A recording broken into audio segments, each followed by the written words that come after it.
early on in this class, I think, I gave you examples, might have exactly been these examples. I meant to look back at the old slides to see, but it was something with this character anyway. I invited you to tell me, if I ask you a question like, who did Biden ask to see him? I asked you, who's him? And I think at the time, who knows, we could do this exercise again and find out whether your minds have been warped by a semester of 24,900. I think at the time what you said was that him could refer to Biden. It was possible for this to mean who's the person such that Biden asked that person to come to his, that is Biden's office and see him, right? It could mean that. And then, right, so could also refer to someone else, of course, but it could refer to Biden. We weren't doing this at the time, at the beginning of the class, but we can represent that with these subscripts since we've since talked about binding theory. This is the kind of fact we're in a position to talk about. And then what we also did at the beginning of class was to think also about questions like, why did Biden ask to see him? And what you all agreed at the time, and feel free to jump in and stop me if you, oh, Faith's about to stop me. I was just gonna say, like, I feel like now with everything we've learned about WH movement, it feels wrong, because like you're moving something out of an island, I think. Oh. Like you're keeping it there at the same time. Like him, I feel like it was more appropriate to like omit him, because you're moving the who anyway. Oh, the first one. Who did Biden ask to see him? Oh, so in the first one, who did Biden ask to see him? Is supposed the answer is supposed to be the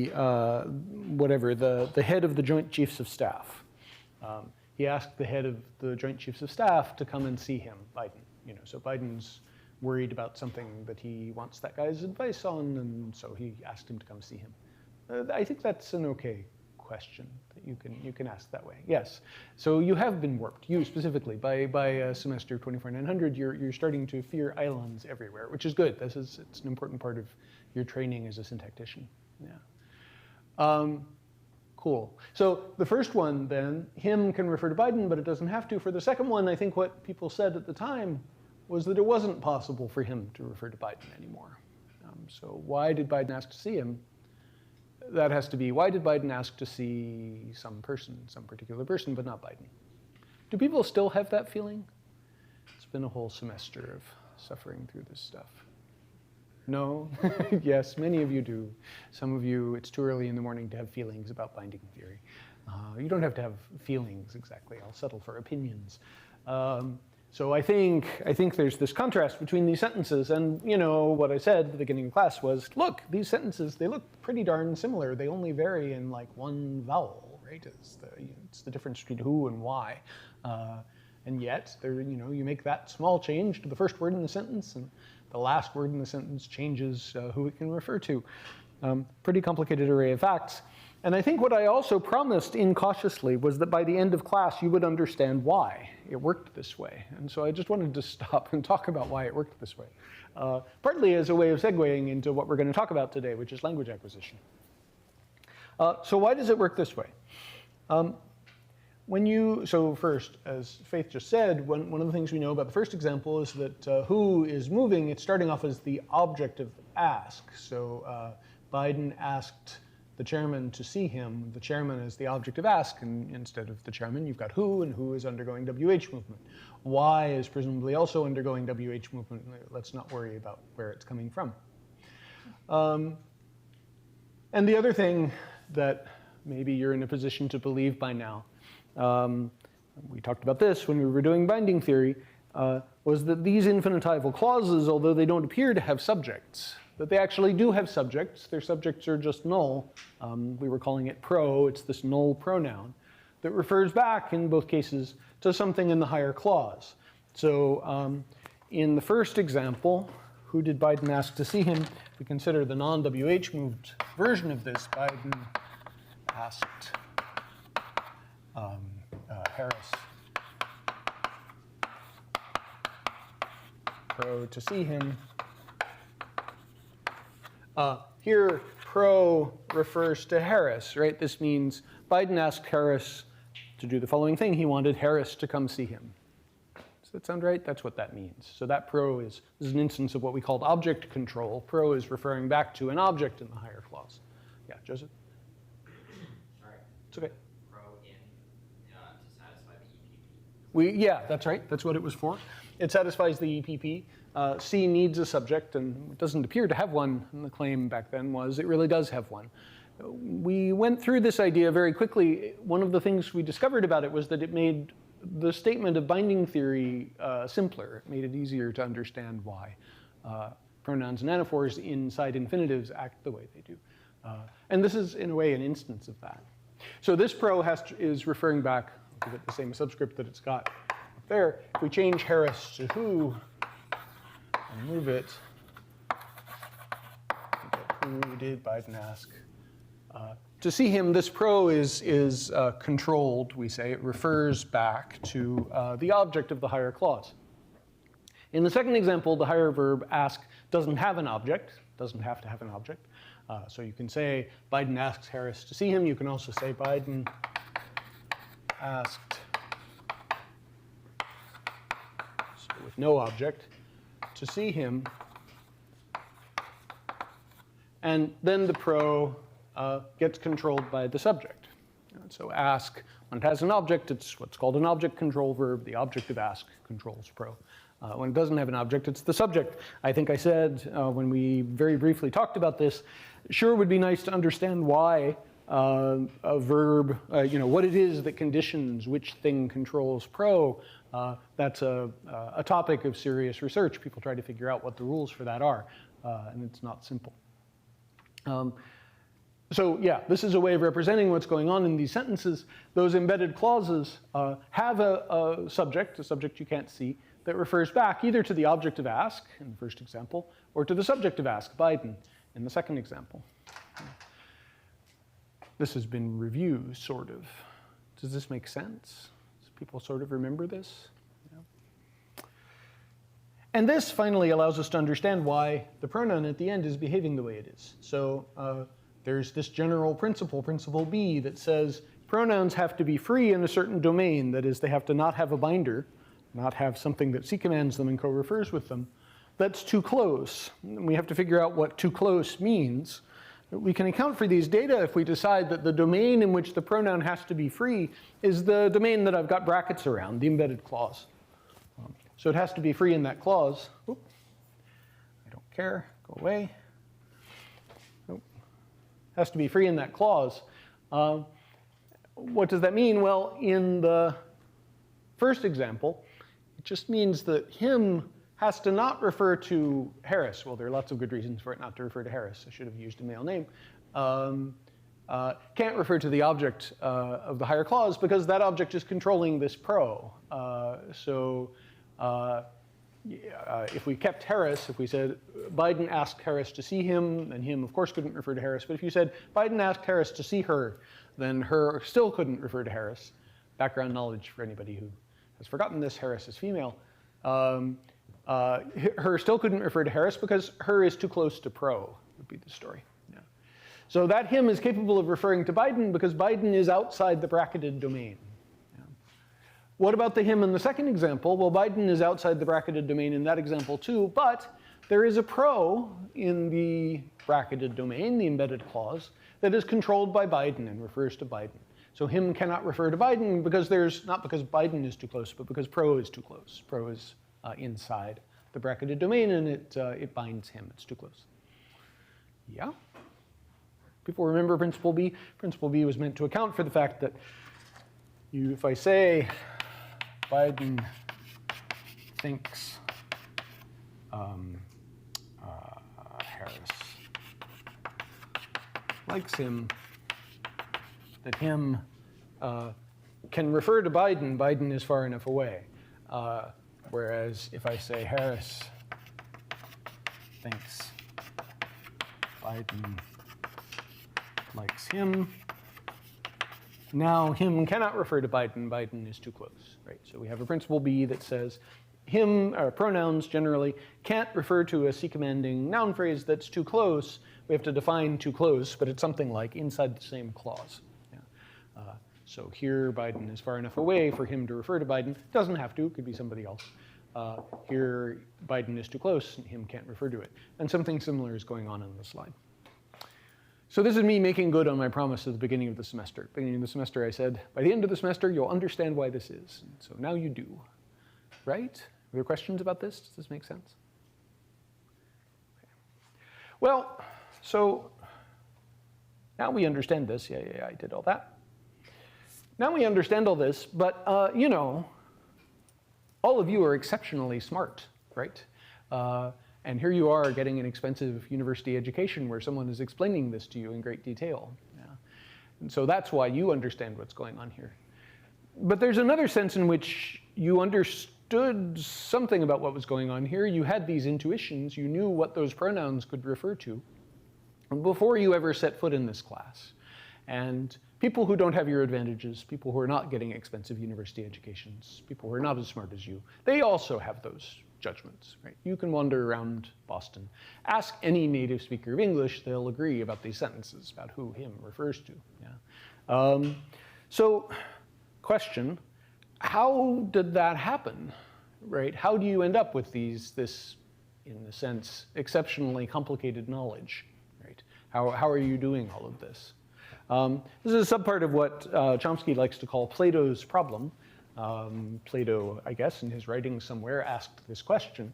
How is it that, he wasn't talking about language specifically, how is it that we know so much about the world despite the fact that our evidence is kind of random and spotty? It's not as if your parents ever sat you down and explained, you know, oh, by the way, if I say Biden asked to see him, then him can't refer to Biden. You know, nobody ever explained that to you. You just kind of figured it out despite the lack of any relevant instruction. Yeah. Not just this fact, but a whole bunch of complicated facts, all of the complicated stuff we've been talking about in this class. Your parents never explained that to you, I assume. Who knows? Maybe there's somebody in this class whose parents were exceptionally helpful about this stuff, but presumably not all of you had your parents explain this to you. And if you people who have studied the interactions of parents with children, it's pretty clear that parents, you know, very occasionally give children direct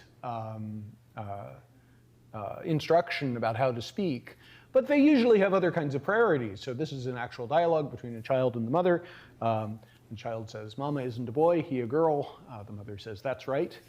Child says, "And Walt Disney comes on Tuesday." The mother says, "No, he does not." So this is an actual dialogue between a small child and a mother. And something that you notice about it is that if the child is relying on the parent to get explicit instruction about grammar, then the child is out of luck, right? So the child's first sentence has some grammatical problems. The child is using he to refer to the mother. The response that the mother gets, child gets from the mother for that is, "That's right," right? Because, you know, the mother is not thinking too much about the grammar. The mom is you know, the child has made an accurate observation about the world, right? Can worry later about pronouns, right? The point is, the child is figuring something out about the gender of their mother. And then the child says this perfectly grammatical sentence at the end, and Walt Disney comes on Tuesday, and the mother says, "No, you're wrong," right? Well, okay, so, you know, apparently the mother is not paying too much attention to stuff like grammar. The mother is paying attention to, like, accuracy about the world, right? And this child is therefore going to grow up to be a normal and well-adjusted human being, right? Because that's what you want from your parents. It would be odd for the mother to say, no, you know, you're using the masculine pronoun for me, and that's not correct. There actually are dialogues, if you've ever been around a small child, you know, when parents do attempt to instruct their children in how to speak, it's not clear that the children are paying any attention. So here's, again, I swear I am not making this up. Somebody recorded this. Child said, "Nobody don't like me." And the father, who should really have had his fatherhood license taken away, said, "No, say nobody likes me." This dialogue repeats 6 times on the tape, and then finally the child says, "Oh, nobody don't likes me," and curtain. You know, as I don't know what happened after that. This particular dialogue is hopefully not one you'll often hear, but there's another classic that somebody recorded, or a child said, give me other one spoon. I want other one spoon, right? And the parent like tries many times to get them to say the other spoon, you know. No, say the other spoon, other one spoon. Say the other spoon, other one spoon. Say the other spoon, no, other one spoon. They go back and forth like this. And then the parent says one word at a time to say the other spoon, yeah. The other spoon, says the child. Now give me other one spoon, says the child. So, you know, parents do, I have been a parent, if you've ever been around children, so I can attest that this is how it works. Even if you are trying to tell children how to speak, they're not listening to you. And you know, most of the time, and the first dialogue sort of illustrates this, parents, quite rightly, are not really paying too much attention to the grammar of their children's utterances. They're just kind of excited by the fact that their children are talking. So how are we learning all this complicated stuff? It's not because your parents teach it to you. Even when they try, you don't pay attention, apparently, at the relevant stage. There's an answer that I've been pushing in this class, this idea of universal grammar, which is that human beings kind of can't help building our languages in certain ways. And so you, of course, need some data in order to build your language, because there are 6,000 some languages out there. So you need to learn which of those languages it is that you're learning. But languages come with certain properties, sort of factory preset. You don't actually have to learn all this stuff about controlled pro and condition B and so on. That's universal. Languages just work that way. It's just a matter of learning, you know, which of the words in your language means ask, and which one means see, and which one means him, and so on. And once you know those things, then you know that your language will work this way, because you can't help it. That's the way languages work. So we've spent the whole semester trying to figure out exactly what it is that you know when you know your native language, and I hope I've convinced you that it's more complicated than you might have thought. You know quite a lot, lots of complicated stuff going on in your head. And so, you know, a question arises, what's innate? What is this stuff that's preset, and what is learned? And as I've just said, it's obvious that not everything is innate, because, you know, there's more than one language out there. You got to learn which string of sounds means ask, which string of sounds means cat, you know, which string of sounds means spoon, and so on. There's some evidence also that evidence matters, which comes from the idea of what's called a critical period. It looks as though, it's very hard to get direct evidence about this, but it looks as though there may be a period in the life of a child when they're especially well designed to acquire language, and that after that period is over, they get worse at it. There's a lot of anecdotal evidence for this. You know, all of us fluently learn one or more languages as a child. You know, when you're a small child, you learn the languages that are around you. For me, it was one language. There are lots of people who learn more than one language growing up. But you know, anecdotally, for most of us, once you're an adult, it's much harder to fluently pick up another language just by being exposed to it. Even if you imagine being surrounded by people who are willing to just talk to you all the time in another language, it's not clear that you would learn it in a matter of 6 years, 7 years, which is what you did with your first language. There are some cases that bear directly on this hypothesis. They're sort of awful cases, but I feel the need to tell you about them. One of them is the story of a child who was given the pseudonym Jeannie. Jeannie was discovered, I think in LA in 1970. She was the child of a mother who was almost blind. Her mother had a degenerative disease of her eyes. She was gradually going blind, and by the time Jeannie was discovered, she was almost completely blind. And her father was crazy, so probably paranoid schizophrenic. He was pathologically hated noise. He couldn't stand noise, and so if you've ever been around small children, you know that they sometimes make noise. So he was, I mean, talk about people who should have had their license to be a father taken away. Jeannie had one older sibling who died of exposure because they were kept in the garage of the house. because they were noisy and the father couldn't take it. She had an older brother who did survive. I don't know how. Maybe her father wasn't quite as crazy when her older brother was born. But when Jeannie was born, they had learned not to keep the babies in the garage anymore. What they did was to keep her in a dark room strapped to a chair and to punish her for making sounds. So no one ever spoke to her. She apparently could sometimes hear piano music from a nearby house. So when she grew up, she always loved piano music. Her father and her older brother would sometimes bark at her like dogs, so she was always afraid of dogs. That went on for the first 13 years of her life, after which she was discovered and taken away from her parents.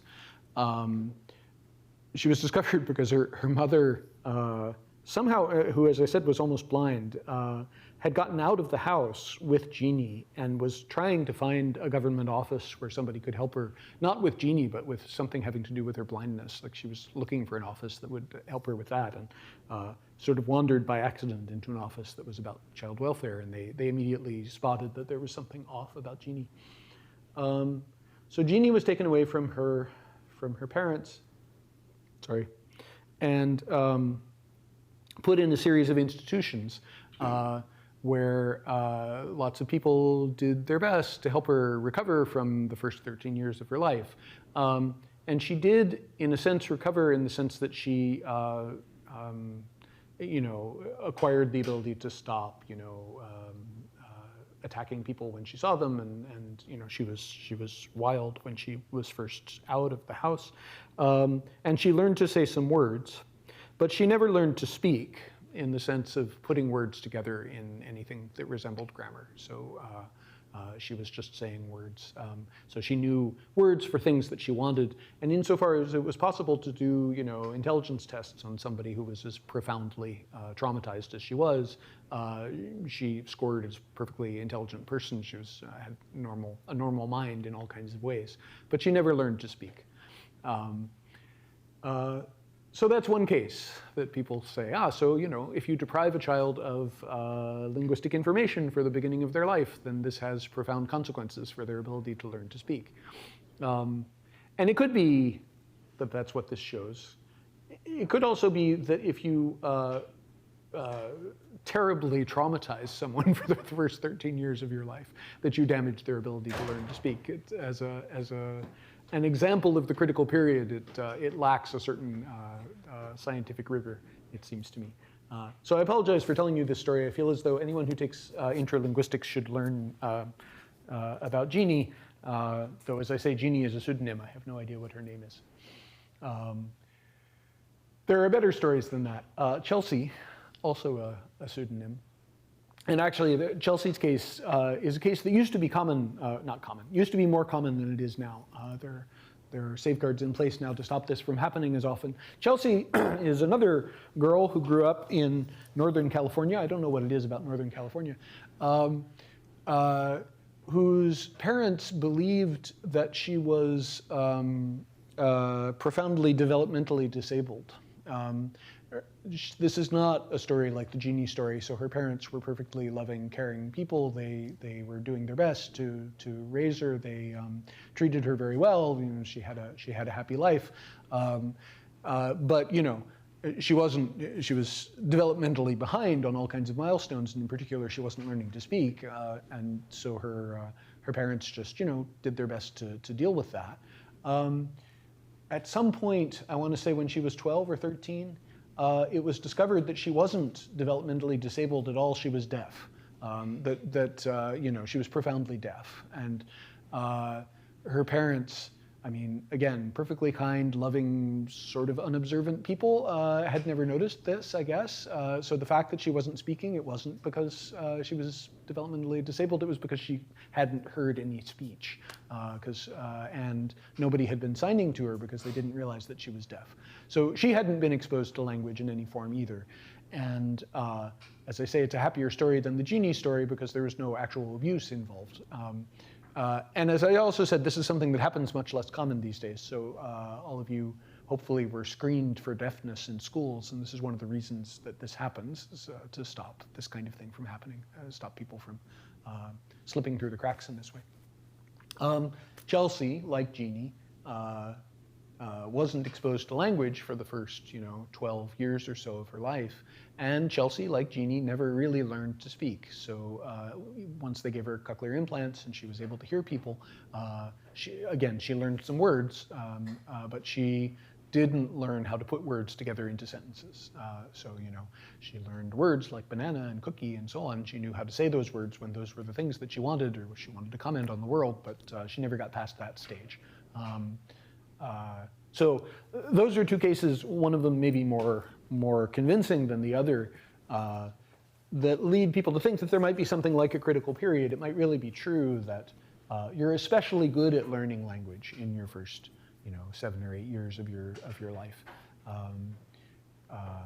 There are sort of cases of in the opposite kind. If you're in the linguistics business, you always hear about these sort of hyper-polyglots. There are people who somehow never seem to exit their critical period. I had a professor like this, Ken Hale, who was here when I was a grad student here, somebody who seemed to just be able to learn languages by being in the same room with a speaker for a little while. He had this amazing ability to pick up languages. There are lots of Ken Hale stories, including a story about him. So he spent a big chunk of the 60s wandering around Australia, going from Aboriginal community to Aboriginal community, learning the local languages and studying them and writing grammars and so on. There's at least one community that no one has been able to work with since, because he was the first person who went there.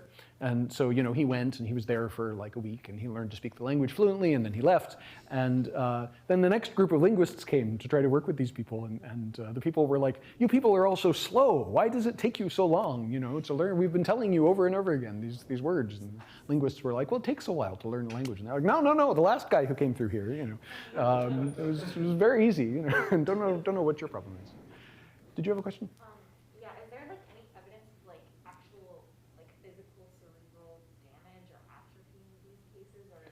So for Jeannie, I don't know whether the relevant scans have been done. I don't know. For people like Chelsea, I also don't know, but it would be interesting to find out. Yeah. Jeannie, there are all kinds of sad things about the story of Jeannie. She, after she was taken from her parents, she lived in a series of institutions, and then her father committed suicide pretty soon after she was taken away. And her mother eventually, I think her mother got custody of her again for a while, and then she was back in institutions for a while. So she lived for a while with some linguists who wrote books about her, studied her, tried to help her. And then her mother sort of successfully convinced the court that she would be better off living with her mother. So they did that for a while. So there was a period there where she was sort of hidden from the eyes of linguists after this initial period where she was being intensely studied. Yeah. Okay, so all right, so it's possible anyway that that there's a stage that children go through where they're especially good at acquiring language, a stage that most people then exit around 6 or 7 years of age, though there might be people like my old professor Ken Hale for whom it just never ends. And then, lots of questions about how this knowledge works. How do you acquire it? And we've been spending the semester talking about the nature of this knowledge. There are people who specialize in what's called language acquisition. This is the study of, what kids know and when they know it. And so I wanted to tell you a few of the results from that subdomain. There is an undergraduate class that specializes in language acquisition. I forget what its number is, but if this is a series of topics that interest you, we have people who can teach you about this. There's a frequent discovery that the people who do language acquisition make, which is that children are smarter than you might think. So they know stuff that it's not obvious that they know just by watching them. Lots of cases where children are making what we may as well call an error, that is, they're doing something that adults don't do. But if you look harder, you can show that they actually do have a representation, some knowledge that resembles what adults do. I'll show you a phonological example first. Here are some data from a Japanese child. This is a standard representation of children's ages. So this Japanese child was, at the time that these observations were made, was 3 years and 2 months old. That's what that 3:2 thing means. So observation about this Japanese child. This Japanese child didn't have the velar stop that Japanese has. They were changing the velar stops to alveolar stops to T's, right? So mikang, which is an orange, it's not exactly an orange, it's another kind of citrus fruit, is mitang for this child. Or poketto, which is a borrowing from English, pocket, is potetto. Or neko, which is cat, becomes neto. Yeah. So this child is changing K to T. They also have T, Japanese words like that have T in them, like tama, which is ball, or terebi, which is television. It's another borrowing. It's a clipped borrowing. They do that a lot. They have T in those too. So this is a child who has changed K to T and also has T. Now here's the thing about T in Japanese. T in Japanese undergoes some phonological changes depending on the following vowel. So if T is followed, for example, by the vowel A, it's just a T, so it doesn't wait, is matanai. But if you put that verb in the positive form, then the vowel that follows the T won't be an A, it'll be an U, the high back unrounded vowel. And before U, T changes to Ts. That's just a general rule. If you ever learn Japanese, you'll see it's sort of encoded in their writing system in the kana that a T before an U is a Ts. So wait, the positive version of matanai is matsu. T changes to a Ts. And if T is before the vowel E, the high front vowel, it palatalizes to a ch. So the word for city, for example, is machi. Yeah. Or the formal version of wait is machimasu. So you add imas to mat, that stem mat, which means wait. You get the T changing to a ch. Okay, so basic Japanese phonology. Now here's the thing. This child had all of that basic Japanese phonology. So that child was saying at 3 years and 2 months, matanai and matsu and machi. But this child was also saying for autumn, ati. That is, the child was changing K to T, and the child, changing K to T, so the adult word for autumn is aki, and the adult word for bear is kuma. And this child knows that T becomes ch before E, right? But autumn for this child is not achi, it's ati. Right? And bear for this child is not tsuma, right? Where T normally becomes tsu before u, like it does in wait. For this child, the word for bear is not tsuma, it's tuma. Yeah. If we were doing this in terms of rule ordering, I guess we could say, yeah, this is a child for whom there is a distinction between T and K. And then there's a set of rules. There are the rules that change T to ts or ch before certain vowels, right? And then after that, there's another rule that changes K to T. Yeah. Your first thought, looking at the first set of data, orange and pocket and cat would be, oh, how cute, this child can't say K and they say T instead. And that's right in a sense, right? You might have thought then, this is a child who their Japanese doesn't have as many sounds in it as adult Japanese. And that's also sort of right in a sense. But there's another sense in which it's not right. The child does distinguish T and K, right? It's just that they pronounce them both T. Yeah. So the T that's really a T is the one that undergoes these sound changes before vowels. And the T that comes from K is just always a T. It doesn't matter what the following vowel is. Yeah. So there's some sense in which this child has a full adult representation. You have to imagine them, having aki in their head, right? And it's just that there is some rule that goes between their head and their lips that changes K to T all the time, right? No matter what the following vowel is. There's something like that going on. This is a small instance of a general sort of pattern.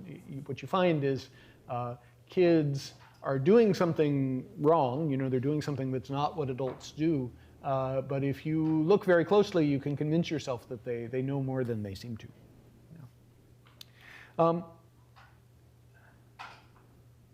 Yeah.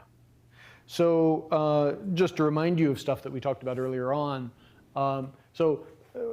what I just showed you, and I'll show you some more examples sort of like this in a second, involve just making lots of recordings of children speaking naturally and then studying them. And that is one kind of thing that acquisitionists do.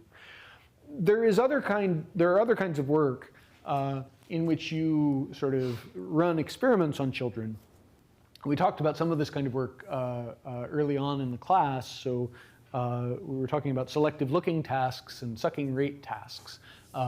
So sucking rate tasks make use of the fact that if you give a very small infant something to suck on, first of all, they will. Sucking on things is one of their favorite things to do at that age. And it turns out that if you give them something to suck on, they will suck on it at first fairly rapidly, and then they will start to slow down.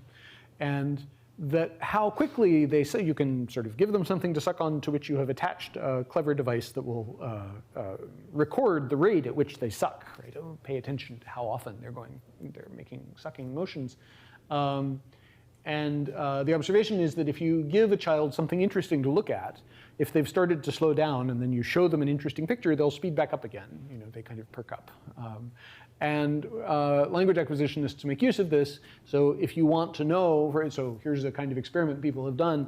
They've shown that Japanese infants, so very small Japanese children, can distinguish an R sound from an L sound. That is, if you play ra or la at them, that they can distinguish these from each other. This is interesting because adult Japanese speakers can't do that. Japanese doesn't have a distinction between R and L. They only have one liquid, and so if it's a famous fact about Japanese speakers, it's hard for them to distinguish R from L. But very small Japanese children, so children who are acquiring Japanese, can distinguish R from L. They know the difference between ra and la. And the way you show that is with this sucking rate task. So you give a child something to suck on, and when they start to slow down, you start playing ra, ra, ra, ra at them. And they speed up at first because, hey, here's a new thing, it's a recording. And then eventually they slow down. They're like, ra, yes, I get it, thank you very much. And then you switch to la. So you go ra, ra, ra, and they start to slow down. Then you go la, la, la. And they perk back up again. Showing that they can distinguish the ra from the la, that these are different things as far as they're concerned. And they've done similar kinds of tests with English acquiring children, showing that they can distinguish aspirated from unaspirated stops. So cast your minds back to the beginning of this semester. We were talking about the fact that in a language like Hindi, for example, there's a difference between pa and pa, right? So English has voiced stops and voiceless stops. We have a distinction between pa and ba. Yeah? So there's an aspirated voiceless stop and there's a voiced stop. And that Hindi has a three-way distinction between pa and ba and ba. Yeah. And so, pal and pal are two different words in Hindi. I think one of them means knife and the other means flower, and I can't remember which is which. Anybody here speak Hindi? Okay, those are two different words. So Hindi has these two distinct sounds that are different. And so observation that people have made with very small infants who are acquiring English is that if you do the sucking rate task with them and you play, pa, pa, pa at them, that they eventually start to slow down. And if you then switch to pa, pa, pa, the unaspirated stop, they're like, oh, yeah, that's a different thing. So they recognize that as a different sound. One of the things that they can show, actually, because the beauty of aspiration is it's the kind of thing that comes in degrees. That you have the release of the closure, and then you have the beginning of the vowel, and you can electronically manipulate exactly how many milliseconds it takes for the vowel to start. And there is a particular cutoff. So if you give children an aspirated stop and an unaspirated stop, they can distinguish those. If you give them two stops that differ in aspiration by just a little bit, then whether they can distinguish those two stops from each other depends on whether one of them is on one side and the other on the other side of a particular dividing line. I forget what it is, like 50 milliseconds or something like that. There's some particular amount of time that is the cutoff for distinguishing sounds from each other. For being able to speak adult English, this knowledge is useless. But the theory is that all babies, the Japanese babies are all ready to distinguish L and R, and the English-speaking babies are all ready to distinguish, aspirated and unaspirated stops. That babies are just born able to distinguish all of the kinds of sounds that they might need. And then as they grow up and start learning the actual language that they're learning, they forget stuff. Anything that isn't useful, they get rid of. So Japanese babies stop carefully distinguishing ra from la because their parents don't. That's one of the observations people have made about this stuff. Right. So I want to get on to the next thing, so I don't want to spend too much time on this. So we've spent some time talking about stuff that suggests that babies have just a spooky amount of knowledge in advance before they learn anything at all. And in fact, in the particular case of acquiring phonology, some of what they're doing is forgetting stuff that they come into the world knowing. That seems to be the way they're set up. There is stuff that children clearly have to compute, and there's some beautiful work on how exactly children segment the speech stream. So, when we write things in English, we write with spaces in between words, but those spaces don't correspond to anything in the phonological signal, right? If you look at a spectrogram of somebody speaking, it's just a long string of sound. That you don't put spaces in between your words unless you're speaking extremely cautiously. And in fact, children make mistakes in speech segmentation, so, classic example is of a child who's just been told to behave and responds, I am being have, right? So this is a child who thinks that behave is like be plus some adjective, right? Have, be as have as you can, right? And the child's doing their best, right? Or the other classic like this is a child who's just been told, we're going to go to Miami, and responds, I don't want to go to Urami. Which is a similar kind of mistake, right? Is thinking that Miami is two words. Perfectly plausible thing. There's all kinds of really interesting work on how exactly children segment the speech stream. And there's lots of evidence that they use sort of statistics about phonotactics. That is, they make observations like, if I see this pair of sounds next to each other, it's because, so in English, if I have an expression, if I say a pair of words like lies beneath the water, let's say. So here I've got a word ending in a Z and another word beginning with a B. Yeah. So if you're an English-speaking child, even before you know any words, the observation is, it's as though they look at pairs like that and they go, oh, I don't ever seem to hear speech streams beginning with ZB in English, right? So ZB isn't something that an English word can begin with. And so maybe this is a word boundary, right? And there's this experiment that Safran et al. Did in '96, showing that very young children are very good at, this was again using the sucking task, I think, or maybe it was the selective looking task, a similar kind of task, showing that children are very good at making observations about which pairs of sounds occur next to each other frequently in a speech stream. So in their particular case, what they were doing was exposing small children to streams of syllables. So they made up words. I'm going to make up words too. So this is not the actual words they had, but they had this shape. They were CV, CV, CV words. So it was like tolabi, and then muga, pi, and whatever. And you would, and they made up strings of words. Here, I'll make up one more. Ri, na, vi. There. And the observation was, so they made up speech streams for the children that involved these words. So the speech streams would sound like tolapi mugabi rinavi rinavi mugapi rinavi rinavi mugapi tolabi. So without intonation, just these syllables one after another. And the children basically very quickly got to where they knew that if you hear a to, you're going to hear a la next. Or if you hear a ga, you're going to hear a p next. So they got to where they could make those predictions. And what that meant was that they knew that if you heard a P, you didn't know what you were going to hear next. There were a variety of things that you could hear next, right? So they learned these transitional probabilities very quickly, and it was sort of remarkable. Again, babies are smarter than they look. This is one of the big results of language acquisition research. So, you know, children are good at this.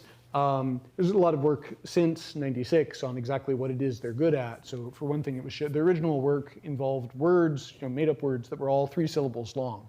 And it was shown that if you vary the number of syllables, that the babies get less good at it. It was also shown that they get better at it if you give them prosodic cues, like the words are all stressed on the first syllable, that helps, you know, figure out where the word boundaries are. So however they're doing it, the upshot of it all is that children, you know, they speak their first words around the end of their first year of life, and then by the time they're about 6 years old, for English-speaking kids, the estimate is that they know about 13,000 words. So there's this period where they're learning about 6 or 7 words every day, which is astonishing. I mean, if you imagine trying to learn 6 or 7 words every day, you know, go study some foreign language and try to learn 6 or 7 words a day. That's a really fast clip. But if you can do it for 6 years, then you will speak that language really well, whatever it is. This has all been about phonology. There's a lot of work on the acquisition of syntax. And again, this is sort of like the Japanese child phonology that I was showing you at the very beginning here. A similar kind of case. There are lots of cases of children doing things that adults don't do, and yet in the course of doing that, demonstrating that they know more than you might have expected them to. So children in many languages go through what's called a root infinitive stage. That is, they use verb forms that are infinitives, the kind of verb that you would use in an infinitival clause. Here are some examples from Danish and from Dutch and from French. This is not universal. There are languages that don't use optional root infinitives, but many languages do.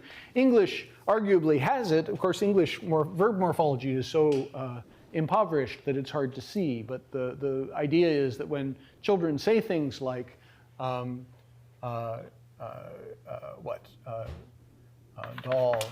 sleep, which is a kind of thing that a 2-year-old might say, that's a way for the child to say, the doll sleeps, and they're using an infinitive. They're using an optional infinitive. So a verb that's missing the morphology that you would expect it to have if they were an adult.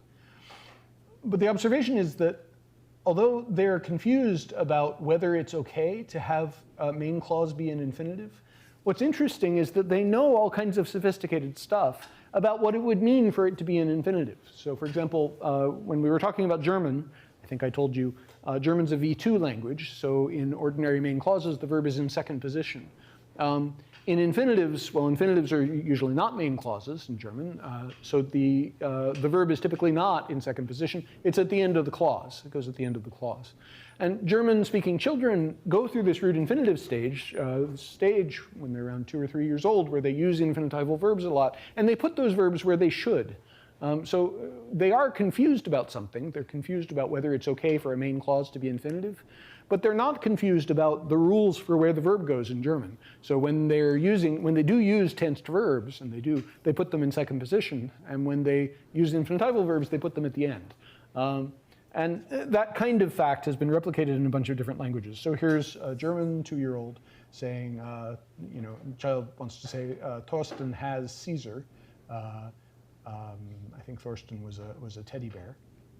And have is in the infinitive, and so it's at the end. But in that second example, the child is trying to say, I have a big ball. And that's pretty good German, apart from mispronouncing the word for big. The word for have is in second position. It's inflected. It's not infinitival, and it goes in second position. So yeah, this child is acting like an adult German, except for the fact about having an infinitive in a main clause. So there's a mistake, but it's a constrained kind of mistake. And this is pretty, again, we're back now to studying this stuff by just studying what children actually say. This is a study of this German child, Andreas, who was 2 at the time, 281 utterances, and healthy proportion of them were these root infinitives. If you look at them, it turns out that the finite verbs are in second position mostly, and the infinitives are in final position mostly. So he's confused about where he can use infinitives, but he knows what to do with them once he has them. Yeah, we have time for this, I think. Okay. All of this has been about studying children's naturalistic output. That is, it's been about studying what children actually say, so making careful recordings. So a lot of this involves putting tape recorders in the homes of parents of young children. The parents volunteer for this. Hopefully they're paid. I don't know if they're paid or not. Anyway, the recording devices are put in their houses, and you end up with many, many recordings of children speaking and parents speaking to children. And you transcribe these recordings. There's an online database of a lot of these classic recordings. It's called the Childis database, which I think is publicly accessible. Actually, if you Google it, you can probably find it.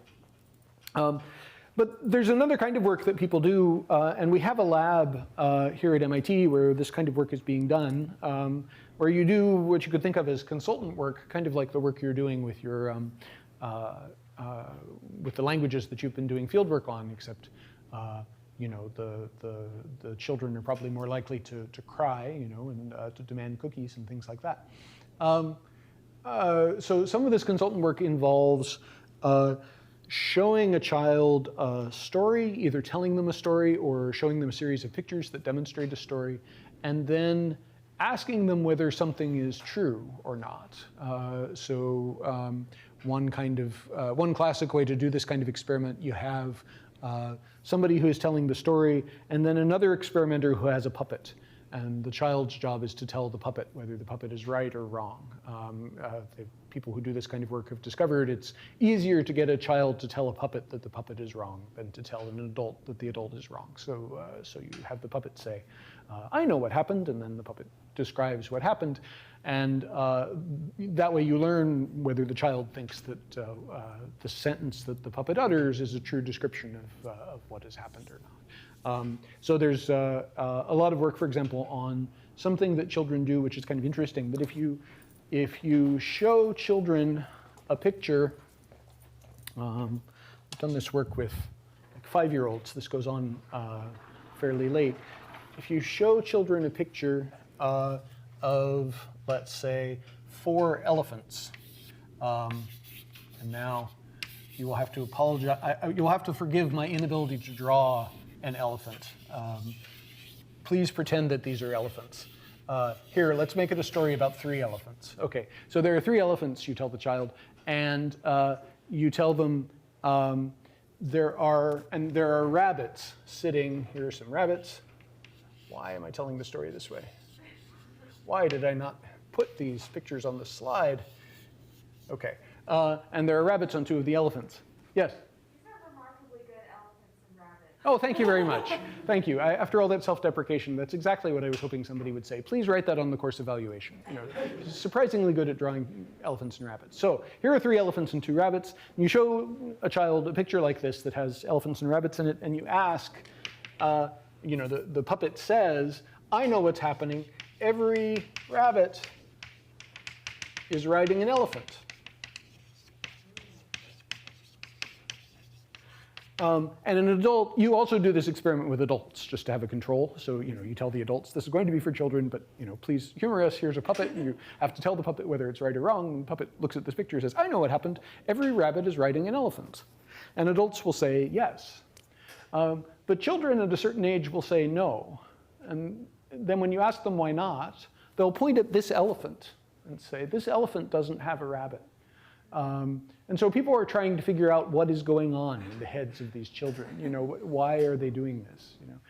So this is an active area of research, trying to figure out what's going on. Yeah. Isn't that complicated by syntax and semantics? Because when I first heard that sentence, I was like, that's a nightmare. Oh. Oh yeah, you were traumatized by the guards standing in front of the buildings. I'm so sorry. Every rabbit is riding an elephant. Yeah. So the thing is, the children how shall I say this? I mean, so first of all, if you have the puppet say this, the children will say, no, that's not right. And when you ask them why not, they point at the elephant. It's not, they don't like panic. They don't like start to cry. I mean, some of them do, you exclude those. But the ones who can handle this experiment, they have a theory about what this sentence means, apparently. And then, if you give children another picture in which is just like this one, but there's an extra rabbit, then the adults, there's the third rabbit, then the adult is about as large as an elephant. Then the adults and the children agree. They all say, oh no, now it's not true. It's not true that every rabbit is riding an elephant. So children apparently have some, at a certain age, have something interesting that they're doing with quantifiers that is not what adults are doing. Yeah? In this picture with the extra rabbit, do the children point to the rabbit when asked why it's not true always, or do they have to point to the elephant? Or do they point to the elephant? Oh, I'm sorry. Yeah, I should also have said you can also should give them a picture like this, where every elephant has, where there isn't an extra elephant, but there is an extra rabbit. And then again, they will say, no, that's not true, and they'll point at the rabbit. I actually don't know if you give them an extra of both of them, whether they always point at the elephant or the rabbit. That's a good question. Interesting to find out. So this is the kind of thing that people study. Do all this sort of interesting work with children, try to figure out what exactly is going on in their little heads. And one of the big takeaways from this research is that first of all, they're not like adults, which any parent could have told them. But also, although they are not like adults, they have mistakes of certain kinds and other kinds of things that they don't make mistakes about. So they use optional infinitives if they're learning a language that has optional infinitives, but they put the infinitives where the infinitives ought to go in the sentence. They've got a particular thing that they're wrong about. And then, and it's for a particular stage of their life. They eventually age out of it. Or similarly here, this is a very common phenomenon that children, if you show them this kind of picture, will say, no, because of the extra elephant, right? And still trying to figure out what exactly it is that children are confused about there. So there's lots of work to do. If you are interested in linguistics and interested in children, as I say, there's a lab that works on this kind of thing, and they're always looking for volunteers, people who want to help out. And there is a class specifically about language acquisition, undergrad level class for language acquisition, where people study how to do this kind of thing. Questions about any of this? When I put up the slides, I'll try to find the actual pictures with the elephants and the rabbits. Okay. All right. Well, then let's end a little bit early today. Next week, we will start up on Tuesday. It'll be our last day. I'm debating, actually, maybe I can get feedback from you guys about this. On our last day, there are two things that I could do. I could try to do a summary of everything that we have done, probably a brief summary in which we wouldn't talk for very long, and encourage you again to do the evaluation forms and then send you on your way. Or I could do a class on signed language, which is a topic that I haven't gotten to during the semester, but we could spend a class doing that. Think about that and send me email. Some of you are using your facial expressions to give me ideas about which of those things you'd prefer. But send me email if you have a preference one way or another about which of those things I should do. And I will take your preferences into account. All right, have a good rest of your day.